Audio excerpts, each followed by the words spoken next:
ಮಾಡಲಾಗಿದೆ. ಇದನ್ನು ಬಿಜೆಪಿ ನಾಯಕರು ವಿರೋಧವನ್ನು ಮಾಡ್ತಾ ಇದ್ದಾರೆ. ಈ ಕುರಿತು ಮಾತನಾಡಲಿಕ್ಕೆ ನಮ್ಮ ಜೊತೆಗೆ ಕಾಂಗ್ರೆಸ್ ಶಾಸಕರಾಗಿರ್ತಕ್ಕಂಥ ಶರತ್ ಬಚ್ಚೇಗೌಡರು ಇದ್ದಾರೆ. ಅವ್ರನ್ನೂ ಸಹ ಮಾತಾಡಿಸ್ತೀನಿ. ನೋಡಿ, ಇದು ಪ್ರಜಾಪ್ರಭುತ್ವದ ವ್ಯವಸ್ಥೆಯಲ್ಲಿ ವಿರೋಧ ಪಕ್ಷಗಳಿಗೆ ತನ್ನ ಧ್ವನಿನ ಎತ್ತಂಥ ಅವಕಾಶ ಸಂಪೂರ್ಣವಾಗಿದೆ. ಹನಿ ಟ್ರ್ಯಾಪ್ ವಿಷಯದಲ್ಲಿ ಈಗಾಗಲೇ ನಿನ್ನೆ ಮಾನ್ಯ ಗೃಹ ಸಚಿವರು ಉತ್ತರ ಕೊಟ್ಟಿದ್ದರು, ಯಾವ ರೀತಿಯಾಗಿ ನಡೀತಾ ಇದೆ ಅಂತೇಳಿ.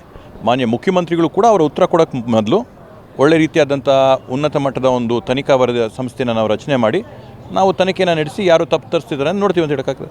ಇವತ್ತು ನಮಗೆ ಕಂಪ್ಲೇಂಟ್ ಏನಿದೆ ಅಂತಲೇ ಗೊತ್ತಿಲ್ಲ, FIR ಆಗಿಲ್ಲ.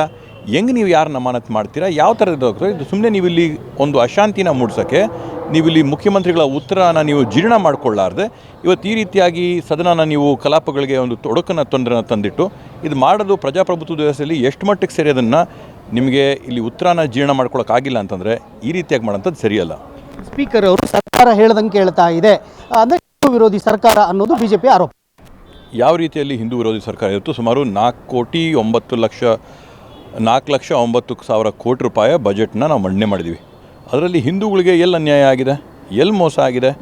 ಒಂದು ಹಿಂದುಳಿದ ಸಮುದಾಯನ ಒಂದು ಸಮುದಾಯದಕ್ಕೆ ಅದರಲ್ಲಿ ಆರ್ಥಿಕತೆಯಲ್ಲಿ, ವಿದ್ಯಾಭ್ಯಾಸದಲ್ಲಿ, ಶಿಕ್ಷಣದಲ್ಲಿ, ಆಡಳಿತದಲ್ಲಿ ಅವಕಾಶ ಸಿಕ್ಕಲು ಅವ್ರಿಗೆ ಅವಕಾಶನ ಕಲ್ಪಿಸ್ಕೊಟ್ಟಿದ್ದೀವಿ.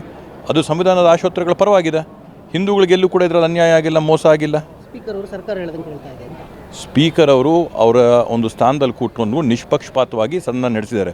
ಇವತ್ತು ಅಂಕಿಅಂಶಗಳನ್ನ ಮಾಹಿತಿನ ತೆಗೆದು ನೋಡಿ, ಯಾರು ಜಾಸ್ತಿ ಗಂಟೆ ಮಾತಾಡಿದರೆ, ಯಾರಿಗೆ ಅವಕಾಶ ಸಿಕ್ಕಿದೆ, ಯಾರಿಗೆ ಇಲ್ಲಿ ಸದನದಲ್ಲಿ ಆಡಳಿತ ಪಕ್ಷ ಜಾಸ್ತಿ ಗಂಟೆಗಳ ಕಾರ್ಯಕಲಾಪಗಳಲ್ಲಿ ಭಾಗವಹಿಸಿದೆಯಾ ಅಥವಾ ವಿರೋಧ ಪಕ್ಷ ಭಾಗವಹಿಸಿದೆಯಾ ಅಂತ ನೋಡಿ. ಎಲ್ಲರಿಗೂ ಕೂಡ ಸಮಾನವಾದಂಥ ಅವಕಾಶ ಕೊಡೋಂಥ ಕೆಲಸ ನನ್ನ ಅಭಿಪ್ರಾಯದಲ್ಲಿ ಒಂದು ಹೆಜ್ಜೆ ಮುಂದೆ ಹೋಗಿ ವಿರೋಧ ಪಕ್ಷಗಳಿಗೆ ಅವಕಾಶ ಕಲ್ಪಿಸ್ಕೊಟ್ಟಿದ್ದಾರೆ ಸ್ಪೀಕರ್ ಅವರು. ಇಲ್ಲಿ ಅವ್ರನ್ನ ದಮನ ಮಾಡೋಂಥ ಯಾವುದೇ ಒಂದು ಪ್ರಯತ್ನ ಇಲ್ಲ. ಇವತ್ತು ಅವರು ನಮ್ಮ ಸರ್ಕಾರದ ಉತ್ತರನ ಜೀರ್ಣ ಮಾಡಲಾರದೆ ಇವತ್ತು ಕಡೆಯಲ್ಲಿ ಈ ಒಂದು ಗಲಾಟನೆ ಮಾಡಿ ಸಭೆಯಿಂದ ಹೊರಗೋಗಿದ್ದಾರೆ. Thank you sir. Sharath Bachegowda ಅವರ ಮಾತುಗಳು.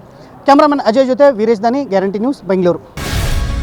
ಗ್ಯಾರಂಟಿ ನ್ಯೂಸ್, ಸುದ್ದಿ ಖಚಿತ, ನ್ಯಾಯ ನಿಶ್ಚಿತ.